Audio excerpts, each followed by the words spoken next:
ल निकाल्न छिटो चप्पल निकाल्न कस्तो तरिकाले छिर्यो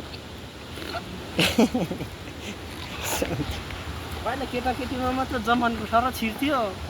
अब तिम्रै छिर्दैन हामी त माछा मार्नु गइरहेछौँ है आजको मौसम यस्तो छ कस्तो तरिकाले छिर्यो यार चप्पल जानुपर्ने दोकान कहाँ नआउनु पर छ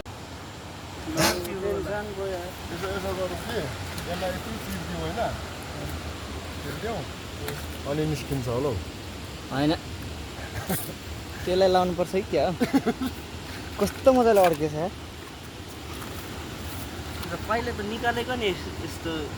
अस्ति भर्खर पनि निकालिदिएको बुढीको पनि छिरेको थियो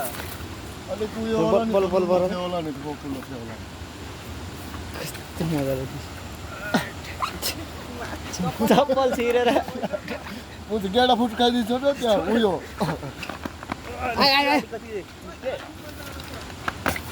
ल निस्क्यो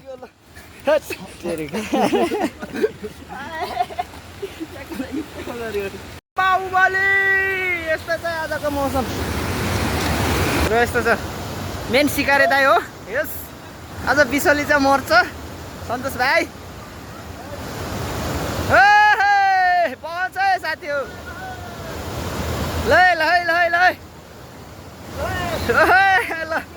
हामी चाहिँ पिकनिक हिँडेको है आज ल ल ल ल ल ल ल ल ल ल दाइ यसलाई चाहिँ जोरखोला भन्छौँ हामी होइन यहाँ चाहिँ सकिया छौँ यस्तो छ जोरखोला भिर माथिबाट आएको हामी चाहिँ यस्तो छ अब यहाँ चाहिँ टक्कै माछाको चारो सारो उड्ने होइन डोरी सोरी बाँध्ने अनि खोला चाहिँ यस्तो छ है हाम्रो अरुण नदी यस्तो डेन्जर छ आज ल हेर्नुहोस् है अरुण नदी यस्तो छ बबाल छ है साथीहरू यस्तो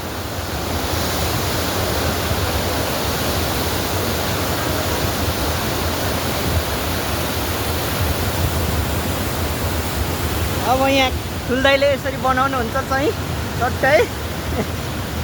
र चाहिँ यहाँ चाहिँ माछाको चारो उन्ने हो चारो होइन अब यसले के भन्नु चारै भन्नु तर बल्छीमा होइन डोरी सन्तोष भाइले निकाल्दैछ ठुल्दाइ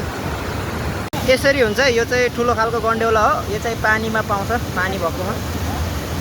बाह्रै महिना पानी हुनुपर्छ त्यसमा चाहिँ पाउँछ हाम्रोतिर बमाउ भन्छ यसलाई यसरी उन्दिने हो टक्क उनेपछि यो डोरीमा टक्कै जान्छ त्यसपछि यो चाहिँ उसमा जान्छ ठिक छ मस्त क्या सुरुको यस्तै हुन्छ सुरुको चिप्लो हुन्छ नि त सबै यो चाहिँ यसरी उड्नुपर्छ यो चाहिँ टक्कै सन्तोष भाइ खोइ ठुल्दाइको माल्दाइको टक्कै यसरी निकाल्ने यसरी उड्ने यो चाहिँ अलि ठुलो यो चाहिँ पानी भएको ठाउँमा पाउँछ यो चाहिँ गन्डेउला टक्कै यो चाहिँ के अरे यो बाँसको टुप्पामा बाँध्नुपर्छ यसरी बाँध्ने हो यो चाहिँ नफुस्कोस् भनेर दर तरिकाले बाँध्ने हो